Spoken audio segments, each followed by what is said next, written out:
ಪೂಜೆ ಮುಗಿದ ಮೇಲೆ ಕೊನೆಯಲ್ಲಿ ಈ ಒಂದು ಮಂತ್ರ ಹೇಳದಿದ್ರೆ ನೀವು ಮಾಡಿದ ಪೂಜೆ ದೇವರಿಗೆ ತಲುಪುವುದೇ ಇಲ್ಲ. ಪೂಜೆ ಕೋಣೆಯಲ್ಲಿ ಈ ಸಣ್ಣ ಬದಲಾವಣೆಗಳನ್ನು ಮಾಡಿದರೆ ಲಕ್ಷ್ಮೀದೇವಿ ನಿಮ್ಮ ಮನೆಯಲ್ಲಿ ಸ್ಥಿರವಾಗಿ ನೆಲೆಸುತ್ತಾಳೆ. ಎಲ್ಲರಿಗೂ ನಮಸ್ಕಾರ. ಹಿಂದೂ ಸನಾತನ ಧರ್ಮದಲ್ಲಿ ದೀಪಾರಾಧನೆಗೆ ಅತ್ಯಂತ ವಿಶೇಷವಾದ ಪ್ರಾಮುಖ್ಯತೆ ಇದೆ. ಏಕೆಂದರೆ ದೀಪವು ಸಾಕ್ಷಾತ್ ಆ ಮಹಾಲಕ್ಷ್ಮೀದೇವಿಯ ಪ್ರತಿರೂಪ. ಆದ್ದರಿಂದ ಮನೆಯಲ್ಲಿ ದೀಪಾರಾಧನೆ ಮಾಡಿದರೆ ಕತ್ತಲೆಯ ಜೊತೆಗೆ ಜೀವನದಲ್ಲಿ ಆವರಿಸಿರುವ ಕಷ್ಟಗಳು ಕೂಡ ದೂರಾಗುತ್ತವೆ ಎಂದು ಪುರಾಣಗಳು ಹೇಳುತ್ತವೆ. ಆದರೆ ದುರದೃಷ್ಟವಶಾತ್ ಬಹಳಷ್ಟು ಜನರು ಎಷ್ಟೇ ಶ್ರದ್ಧೆಯಿಂದ ಗಂಟೆಗಟ್ಟಲೆ ಪೂಜೆ ಮಾಡಿದರೂ ನಿರೀಕ್ಷಿತ ಫಲಿತಾಂಶಗಳು ಸಿಗದೆ ನಿರಾಶರಾಗುತ್ತಾರೆ. ಇದಕ್ಕೆ ಪ್ರಧಾನ ಕಾರಣವೇನೆಂದರೆ ಪೂಜೆ ಅಥವಾ ದೀಪಾರಾಧನೆ ಮಾಡುವ ಸಮಯದಲ್ಲಿ ಅವರು ತಿಳಿಯದೇ ಮಾಡುವ ಸಣ್ಣ ಸಣ್ಣ ತಪ್ಪುಗಳೇ. ಸರಿಯಾಗಿ ಇದೇ ಕಾರಣಕ್ಕಾಗಿಯೇ ನಮ್ಮ ಹಿರಿಯರು ಪೂಜಾ ವಿಧಾನದಲ್ಲಿ ಕೆಲವು ನಿಖರವಾದ ನಿಯಮಗಳನ್ನು ರೂಪಿಸಿದ್ದಾರೆ. ಒಂದು ವೇಳೆ ನೀವು ಈ ನಿಯಮಗಳನ್ನು ಪಾಲಿಸುತ್ತಾ ದೀಪಾರಾಧನೆ ಮಾಡಿದರೆ ನಿಮ್ಮ ಪೂಜೆಗೆ 1000 ಪಟ್ಟು ಹೆಚ್ಚಿನ ಪುಣ್ಯಫಲ ಸಿಗುವುದರ ಜೊತೆಗೆ ಕುಟುಂಬದ ಕಷ್ಟಗಳೆಲ್ಲವೂ ತೀರಿ ಆ ದೇವತೆಗಳ ಆಶೀರ್ವಾದ ಲಭಿಸುತ್ತದೆ. ಆದ್ದರಿಂದ ಪೂಜೆ ಕೋಣೆಯಲ್ಲಿ ಎಂತಹ ನಿಯಮಗಳನ್ನು ಪಾಲಿಸಬೇಕು? ದೀಪಾರಾಧನೆಯನ್ನು ಯಾವ ಪದ್ಧತಿಯಲ್ಲಿ ಮಾಡಬೇಕು? ದೇವರಿಗೆ ನೈವೇದ್ಯವನ್ನು ಹೇಗೆ ಸಮರ್ಪಿಸಬೇಕು? ಹಾಗೆಯೇ ನಾವು ಅಸ್ತಿತ್ವದಲ್ಲೇ ಮಾಡಬಾರದ ತಪ್ಪುಗಳು ಯಾವುವು ಎಂಬುದನ್ನು ಈಗ ನಾವು ಈ ವಿಡಿಯೋದಲ್ಲಿ ವಿವರವಾಗಿ ತಿಳಿದುಕೊಳ್ಳೋಣ. ಅದಕ್ಕಾಗಿಯೇ ಎಲ್ಲಿಯೂ ಸ್ಕಿಪ್ ಮಾಡದೆ ಈ ವಿಡಿಯೋವನ್ನು ಪೂರ್ತಿಯಾಗಿ ನೋಡಿ. ಮೊದಲನೆಯದಾಗಿ, ದೀಪಾರಾಧನೆಯ ನಿಯಮಗಳನ್ನು ಗಮನಿಸಿದರೆ ದೈವಶಕ್ತಿ ಇರುವ ದೀಪವನ್ನು ಎಂದಿಗೂ ನೇರವಾಗಿ ನೆಲದ ಮೇಲೆ ಇಡಬಾರದು. ಅದಕ್ಕೆ ಬದಲಾಗಿ ದೀಪದ ಕುಂದುಗಳ ಕೆಳಗೆ ಖಂಡಿತವಾಗಿಯೂ ವೀಳ್ಯದೆಲೆಗಳನ್ನು ಅಥವಾ ಕನಿಷ್ಠ ಸ್ವಲ್ಪ ಅಕ್ಷತೆಯನ್ನು ಹಾಕಿಯೇ ದೀಪ ಹಚ್ಚಬೇಕು. ಒಂದು ವೇಳೆ ನಿಮ್ಮ ಮನೆಯಲ್ಲಿ ಅನಾರೋಗ್ಯದ ಸಮಸ್ಯೆಗಳು ಅಥವಾ ತೀವ್ರವಾದ ದೃಷ್ಟಿ ದೋಷವಿದ್ದರೆ ಒಂದು ಸಣ್ಣ ಹಿತ್ತಾಳೆ ತಟ್ಟೆಯಲ್ಲಿ ಕಲ್ಲುಪ್ಪನ್ನು ಹಾಕಿ ಅದರ ಮೇಲೆ ಹಣತೆಯನ್ನು ಇಟ್ಟು ದೀಪ ಹಚ್ಚಿದರೆ ಆ ದೋಷಗಳೆಲ್ಲವೂ ಪಟಾಪಂಚಲಾಗುತ್ತವೆ. ಹಾಗೆಯೇ ಇಲ್ಲಿ ಮುಖ್ಯವಾಗಿ ನೆನಪಿನಲ್ಲಿಟ್ಟುಕೊಳ್ಳಬೇಕಾದ ವಿಷಯವೇನೆಂದರೆ ದೀಪದ ಕುಂದುಗಳು ಎಂದಿಗೂ ಕಪ್ಪಗಾಗಿ ಸೀತು ಹೋಗಿರಬಾರದು. ಏಕೆಂದರೆ ಅವು ಎಷ್ಟು ಸ್ವಚ್ಛವಾಗಿ ಹೊಳೆಯುತ್ತಿರುತ್ತವೆಯೋ ಆ ಮನೆಗೆ ಲಕ್ಷ್ಮೀ ಕಟಾಕ್ಷ ಅಷ್ಟು ಬೇಗ ಉಂಟಾಗುತ್ತದೆ. ಇದರೊಂದಿಗೆ ಪೂಜೆ ಕೋಣೆಯಲ್ಲಿ ಎಂದಿಗೂ ಒಂದೇ ದೀಪವನ್ನು ಒಂಟಿಯಾಗಿ ಇಡದೆ ಖಂಡಿತವಾಗಿಯೂ 2 ದೀಪಗಳನ್ನು ಹಚ್ಚಬೇಕು. ಇನ್ನು ಎಣ್ಣೆಯ ವಿಷಯಕ್ಕೆ ಬಂದರೆ ಹಸುವಿನ ತುಪ್ಪದಿಂದ ದೀಪಾರಾಧನೆ ಮಾಡುವುದು ಎಲ್ಲದಕ್ಕಿಂತ ಶ್ರೇಷ್ಠ. ಹಾಗೆಯೇ ಸಾಲದ ಬಾಧೆಗಳಿಗೆ ಕೊಬ್ಬರಿ ಎಣ್ಣೆ, ಶತ್ರುಪೀಡೆಗಳಿಗೆ ಎಳ್ಳೆಣ್ಣೆ, ಪ್ರಶಾಂತತೆಗಾಗಿ ಹರಳೆಣ್ಣೆಯನ್ನು ಬಳಸಬಹುದು. ಆದರೆ ಮರೆತೂ ಕೂಡ ಅಡುಗೆಗೆ ಬಳಸುವ ಕಡಲೆಕಾಯಿ ಎಣ್ಣೆಯಿಂದ ದೀಪಾರಾಧನೆಯನ್ನು ಅಸ್ತಿತ್ವದಲ್ಲೂ ಮಾಡಬಾರದು.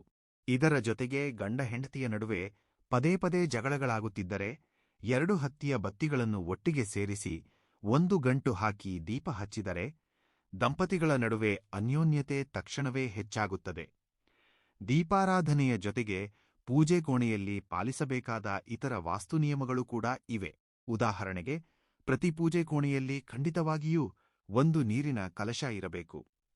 ಅದಕ್ಕಾಗಿ ತಾಮ್ರದ ಬಿಂದಿಗೆಯಲ್ಲಿ ಚಮ್ಮಿನಲ್ಲಿ ಪೂರ್ತಿಯಾಗಿ ನೀರನ್ನು ತುಂಬಿಸಿ ಅದರಲ್ಲಿ 1 ರೂಪಾಯಿಯ ನಾಣ್ಯವನ್ನು ಹಾಕಿಟ್ಟರೆ ಲಕ್ಷ್ಮೀದೇವಿ ಸ್ಥಿರವಾಗಿ ವಾಸಿಸುತ್ತಾಳೆ. ಒಂದು ವೇಳೆ ಆರ್ಥಿಕ ಸಂಕಷ್ಟಗಳು, ಸಾಲದ ಸಮಸ್ಯೆಗಳು ಹೆಚ್ಚಾಗಿದ್ದರೆ ಆ ನೀರಿನಲ್ಲಿ ಸ್ವಲ್ಪ ಪಚ್ಚೆ, ಕರ್ಪೂರ ಮತ್ತು 2 ಲವಂಗಗಳನ್ನು ಹಾಕಿ. ಆದರೆ ಪ್ರತಿದಿನ ಬೆಳಗ್ಗೆ ಆ ಹಳೆಯ ನೀರನ್ನು ಬದಲಾಯಿಸಿ ಹೊಸ ನೀರನ್ನು ತುಂಬಿಸುತ್ತಾ ಇದ್ದರೆ ಸಾಲದ ಬಾಧೆಗಳು ಬೇಗನೆ ತೀರುತ್ತವೆ. ಹಾಗೆಯೇ ಪೂಜೆ ಕೋಣೆಯಲ್ಲಿ ಪವಿತ್ರವಾದ ಶಂಖವನ್ನು ಎಂದಿಗೂ ಖಾಲಿ ಇಡದೆ ಖಂಡಿತವಾಗಿಯೂ ಸ್ವಲ್ಪ ನೀರನ್ನು ಹಾಕಿ ಮಾತ್ರ ಪೀಠದ ಮೇಲೆ ಇಡಬೇಕು. ಇನ್ನು ಪೂಜಾ ವಿಧಾನವನ್ನು ಪ್ರಾರಂಭಿಸುವ ವಿಷಯಕ್ಕೆ ಬಂದರೆ ಮುಖ್ಯವಾದ ಪೂಜೆಗಳನ್ನು ಮಾಡುವಾಗ ಮೊದಲು ಅರಿಶಿನದಿಂದ ಒಂದು ಸಣ್ಣ ಗಣಪತಿಯನ್ನು ಮಾಡಿಕೊಂಡು ಪೂಜಿಸಿದ ನಂತರವೇ ಉಳಿದ ದೀಪಾರಾಧನೆಯನ್ನು ಮಾಡಬೇಕು. ಆ ನಂತರ ಮರುದಿನ ಬೆಳಗ್ಗೆ ಆ ಅರಿಶಿನ ಗಣಪತಿಯನ್ನು ತೆಗೆದು ಯಾರೂ ತುಳಿಯದ ಹಸಿರು ಗಿಡಗಳ ಬುಡದಲ್ಲಿ ಹಾಕಬೇಕು. ಇವೆಲ್ಲದಕ್ಕಿಂತ ಮುಖ್ಯವಾಗಿ ದೇವರಿಗೆ ಆರತಿ ಕೊಡುವಾಗ ಬಹಳಷ್ಟು ಜನರು ಕರ್ಪೂರವನ್ನು ನೇರವಾಗಿ ಬೆಂಕಿಪೆಟ್ಟಿಗೆಯ ಕಡ್ಡಿಯಿಂದ ಹಚ್ಚುತ್ತಾರೆ. ಹಾಗೆ ಮಾಡದೆ ಉರಿಯುತ್ತಿರುವ ಏಕಾರತಿ ಅಥವಾ ಅಗರಬತ್ತಿಯಿಂದ ಮಾತ್ರ ಹಚ್ಚಬೇಕು. ಇನ್ನು ದೇವರಿಗೆ ಸಮರ್ಪಿಸುವ ನೈವೇದ್ಯ ಮತ್ತು ಪುಷ್ಪಗಳ ವಿಷಯದಲ್ಲಿ ನಾವು ಇನ್ನಷ್ಟು ಶ್ರದ್ಧೆ ವಹಿಸಬೇಕು. ಮೊದಲನೆಯದಾಗಿ, ಸ್ನಾನ ಮಾಡದೆ ಅಪವಿತ್ರವಾಗಿರುವಾಗ ಹೂವುಗಳನ್ನು ಎಂದಿಗೂ ಕೊಯ್ಯಬಾರದು. ಹಾಗೆಯೇ ಬಹಳಷ್ಟು ಜನರು ಮಾಡುವ ದೊಡ್ಡ ತಪ್ಪು ಏನೆಂದರೆ ಮಾರುಕಟ್ಟೆಯಿಂದ ತಂದ ಹೂವುಗಳನ್ನು ನೀರಿನಲ್ಲಿ ತೊಳೆಯುವುದು. ದೇವರಿಗೆ ಇಡುವ ಪುಷ್ಪಗಳನ್ನು ಎಂದಿಗೂ ತೊಳೆಯಬಾರದು. ಅಷ್ಟೇ ಅಲ್ಲದೆ ಮೂಸಿ ನೋಡಿದ, ವಾಸನೆ ನೋಡಿದ ಹೂವುಗಳನ್ನು ಪೂಜೆಯಲ್ಲಿ ಅಸ್ತಿತ್ವದಲ್ಲೂ ಬಳಸಬಾರದು. ಮತ್ತೊಂದೆಡೆ ವಿಷ್ಣುಮೂರ್ತಿಗೆ ಸಮರ್ಪಿಸುವ ನೈವೇದ್ಯದ ಮೇಲೆ ಖಂಡಿತವಾಗಿಯೂ ತುಳಸಿ ದಳಗಳೂ ಇರಬೇಕು. ಇಲ್ಲದಿದ್ದರೆ ಆ ಪೂಜೆಯನ್ನು ಸ್ವಾಮಿಯವರು ಸ್ವೀಕರಿಸುವುದಿಲ್ಲ. ಆದರೆ ತುಳಸಿಯನ್ನು ಉಗುರುಗಳಿಂದ ಚಿವುಟದೆ ಕೇವಲ ಬೆರಳುಗಳಿಂದ ಮಾತ್ರ ಮೃದುವಾಗಿ ಕೀಳಬೇಕು. ಇನ್ನು ದೇವರಿಗೆ ಬಾಳೆಹಣ್ಣನ್ನು ನೈವೇದ್ಯ ಮಾಡುವಾಗ ಎಂದಿಗೂ ಸಿಪ್ಪೆ ತೆಗೆದು ಇಡಬೇಕು. ಹಾಗೆಯೇ ನೈವೇದ್ಯವನ್ನು ಪ್ಲಾಸ್ಟಿಕ್ ಅಥವಾ ಸ್ಟೀಲ್ ಪಾತ್ರೆಗಳಲ್ಲಿ ಇಡದೆ ಹಿತ್ತಾಳೆ, ಬೆಳ್ಳಿ ಪಾತ್ರೆಗಳಲ್ಲಿ ಅಥವಾ ವೀಳ್ಯದೆಲೆಯ ಮೇಲೆ ಇಡಬೇಕು. ಮುಖ್ಯವಾಗಿ ವ್ರತಗಳ ಸಮಯದಲ್ಲಿ ಬೆಳ್ಳಿಯ ಪಾತ್ರೆಯಲ್ಲಿ ನೈವೇದ್ಯ ಇಟ್ಟರೆ ಅಖಂಡ ರಾಜಯೋಗ ಒಲಿಯುತ್ತದೆ ಎಂದು ಪಂಡಿತರು ಹೇಳುತ್ತಾರೆ. ಹೀಗೆ ನೈವೇದ್ಯ ಇಟ್ಟ ನಂತರ ಆ ಪಾತ್ರೆಯ ಸುತ್ತಲೂ ಸ್ವಲ್ಪ ನೀರನ್ನು ಪ್ರೋಕ್ಷಣೆ ಮಾಡಿಕೊಳ್ಳಬೇಕು. ತಪ್ಪದೇ ಆ ನೈವೇದ್ಯವನ್ನು ಭಗವಂತನು ಸ್ವೀಕರಿಸುತ್ತಾನೆ. ಕೆಲವೊಮ್ಮೆ ನಾವು ಪೂಜೆ ಮಾಡುತ್ತಿರುವಾಗ ನಡೆಯುವ ಅನಿರೀಕ್ಷಿತ ಘಟನೆಗಳನ್ನು ಅಪಶಕುನ ಎಂದು ಭಾವಿಸಿ ಹೆದರಬೇಕಾದ ಅಗತ್ಯವಿಲ್ಲ. ಉದಾಹರಣೆಗೆ, ಅಕಸ್ಮಾತ್ತಾಗಿ ದೀಪ ನಂದಿ ಹೋದರೆ ಗಾಬರಿಯಾಗದೆ ಓಂ ನಮ ಶಿವಾಯ ಎಂದು ಸ್ಮರಿಸಿಕೊಳ್ಳುತ್ತಾ ಪ್ರಶಾಂತವಾಗಿ ಮತ್ತೆ ಹೊಸ ದೀಪವನ್ನು ಹಚ್ಚಿ, ಹಾಗೆಯೇ ದೇವರಿಗೆ ಹೊಡೆದ ಕಾಯಿ ಒಳಗಡೆ ಕೊಳೆತು ಹೋದರೆ ಏನೋ ಕೀಡು ಸಂಭವಿಸುತ್ತದೆ ಎಂದು ಹೆದರುತ್ತಾರೆ. ಆದರೆ ಅದು ಅನಿಷ್ಟವಲ್ಲ. ನಿಮ್ಮ ಮನೆಯಲ್ಲಿನ ನೆಗೆಟಿವ್ ಎನರ್ಜಿಯನ್ನು ಆ ಕಾಯಿ ತನ್ನೊಳಗೆ ಹೀರಿದೆ ಎಂದು ಅರ್ಥ. ಆದ್ದರಿಂದ ತಕ್ಷಣವೇ ಅದನ್ನು ಎಸೆದು ಕಾಲು ಕೈ ತೊಳೆದುಕೊಂಡು ಹೊಸ ಕಾಯಿಯನ್ನು ಹೊಡೆಯಿರಿ. ಇದೇ ರೀತಿ ಕುಂಕುಮದ ಭರಣಿ ಕೆಳಗೆ ಬಿದ್ದರೆ ತಕ್ಷಣವೇ ಓಂ ಶ್ರೀ ಮಹಾಲಕ್ಷ್ಮೈ ನಮ ಅಂದುಕೊಳ್ಳುತ್ತಾ ಅದನ್ನು ತೆಗೆದು ಯಾರೂ ತುಳಿಯದ ಜಾಗದಲ್ಲಿ ಅಥವಾ ತುಳಸಿ ಕಟ್ಟೆಯಲ್ಲಿ ಹಾಕಿ. ಅಷ್ಟೇ ಅಲ್ಲದೆ ದೇವರ ಮುಂದೆ ಎಂದಿಗೂ 3 ಅಥವಾ 5 ಅಗರಬತ್ತಿಗಳನ್ನು ಮಾತ್ರ ಹಚ್ಚಬೇಕು. ಆದರೆ ಇಲ್ಲಿ ಮುಖ್ಯವಾದ ವಿಷಯವೇನೆಂದರೆ, ಆ ಅಗರಬತ್ತಿಗಳಿಂದ ಉದುರುವ ಬೂದಿ ದೇವರ ಫೋಟೋಗಳ ಮೇಲೆ ಅಸ್ತಿತ್ವದಲ್ಲೂ ಬೀಳಬಾರದು. ಕೊನೆಯದಾಗಿ ಪೂಜೆಯಲ್ಲಿ ಹಠಾತ್ತಾಗಿ ಸೀನು ಬಂದರೆ ಪೂಜೆಯನ್ನು ನಿಲ್ಲಿಸಿ ತಕ್ಷಣವೇ ಹೋಗಿ ಕಾಲು, ಕೈ, ಮುಖ ತೊಳೆದುಕೊಂಡು ಬಂದು ಮತ್ತೊಮ್ಮೆ ಆಚಮನ ಮಾಡಿ ಪೂಜೆಯನ್ನು ಮುಂದುವರಿಸಬೇಕು. ಇನ್ನು ಪೂಜೆ ಕೋಣೆಯ ವಾಸ್ತು ವಿಷಯಕ್ಕೆ ಬಂದರೆ ಅಲಂಕಾರ ಎಷ್ಟು ಮುಖ್ಯವೋ ದಿಕ್ಕುಗಳು ಕೂಡ ಅಷ್ಟೇ ಮುಖ್ಯ. ದೇವರ ಫೋಟೋಗಳು ಎಂದಿಗೂ ದಕ್ಷಿಣಾಭಿಮುಖವಾಗಿ ಇರಬಾರದು. ಅವು ಪೂರ್ವ ಅಥವಾ ಪಶ್ಚಿಮದ ಕಡೆಗೆ ಮುಖ ಮಾಡಿದ್ದರೆ ತುಂಬಾ ಒಳ್ಳೆಯದು. ಹಾಗೆಯೇ ವಿನಾಯಕ, ಲಕ್ಷ್ಮೀದೇವಿ, ಸರಸ್ವತೀ ದೇವಿಯನ್ನು ಒಂದೇ ಪೀಠದ ಮೇಲೆ ಇಟ್ಟು ಪೂಜಿಸಿದರೆ ಮಕ್ಕಳಿಗೆ ವಿದ್ಯಾಬುದ್ಧಿಯ ಜೊತೆಗೆ ಕುಟುಂಬಕ್ಕೆ ಅಷ್ಟೈಶ್ವರ್ಯಗಳು ಲಭಿಸುತ್ತವೆ. ಆದರೆ ನೆನಪಿಟ್ಟುಕೊಳ್ಳಿ, ದೇವರ ವಿಗ್ರಹಗಳು ಒಂದಕ್ಕೊಂದು ಎದುರುಬದುರಾಗಿ ಇರುವಂತೆ ಅಥವಾ ಬಾಗಿಲಿನ ಹಿಂದೆ ಬಚ್ಚಿಟ್ಟಂತೆ ಅಸ್ತಿತ್ವದಲ್ಲೂ ಇಟ್ಟುಕೊಳ್ಳಬಾರದು. ಹಾಗಿದ್ದರೆ ಮನೆಯಲ್ಲಿ ಪದೇ ಪದೇ ಜಗಳಗಳು ಉಂಟಾಗುತ್ತವೆ. ಇದರೊಂದಿಗೆ ಒಡೆದ ವಿಗ್ರಹಗಳು, ಗಾಜು ಒಡೆದ ಫೋಟೋಗಳು ಅಥವಾ ಉಗ್ರರೂಪದಲ್ಲಿರುವ ಕಾಳಿಕಾದೇವಿ, ಉಗ್ರ ನರಸಿಂಹ ಸ್ವಾಮಿಯ ಫೋಟೋಗಳನ್ನು ಗೃಹಸ್ಥರು ಪೂಜಿಸಬಾರದು. ಇನ್ನು ನಿಮ್ಮ ಪೂಜೆ ಕೋಣೆ ಎಂದಿಗೂ ಕತ್ತಲಾಗಿರದೆ ರಾತ್ರಿ ವೇಳೆಯಲ್ಲೂ ಬೆಳಕಿರುವಂತೆ ಒಂದು ಸಣ್ಣ ಬಲ್ಬ್ ಹಾಕಿ.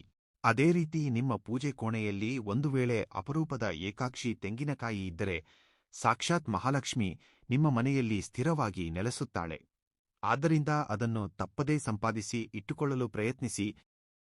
ಕೊನೆಯದಾಗಿ ಪೂಜೆ ಪೂರ್ಣಗೊಳ್ಳುವ ಸಮಯಕ್ಕೂ ಕೆಲವು ನಿಖರವಾದ ನಿಯಮಗಳನ್ನು ಪಾಲಿಸಬೇಕು. ಮುಖ್ಯವಾಗಿ ದೇವರಿಗೆ ಸಾಂಬ್ರಾಣಿ ಧೂಪ ಹಾಕುವಾಗ ಖಂಡಿತವಾಗಿಯೂ ಗಂಟೆ ಬಾರಿಸಬೇಕು. ಇಲ್ಲದಿದ್ದರೆ ಆ ಧೂಪ ದೇವರಿಗೆ ತಲುಪುವುದಿಲ್ಲ ಎಂದು ಶಾಸ್ತ್ರಗಳು ಹೇಳುತ್ತವೆ.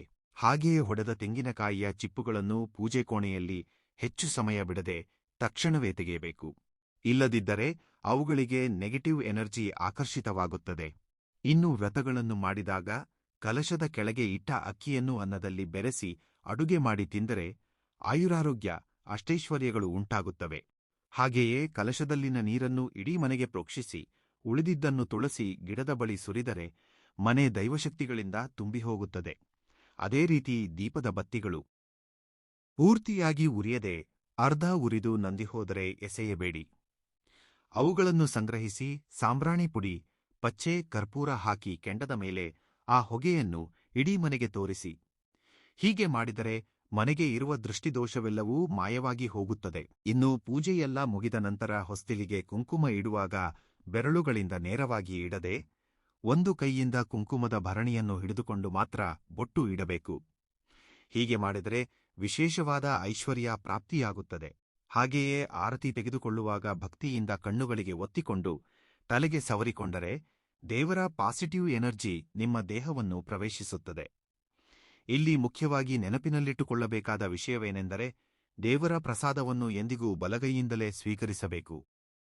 ಮರೆತೂ ಕೂಡ ಎಡಗೈಯಿಂದ ತೆಗೆದುಕೊಂಡರೆ ಪುಣ್ಯವೆಲ್ಲವೂ ಹರಣವಾಗಿ ಹೋಗುತ್ತದೆ.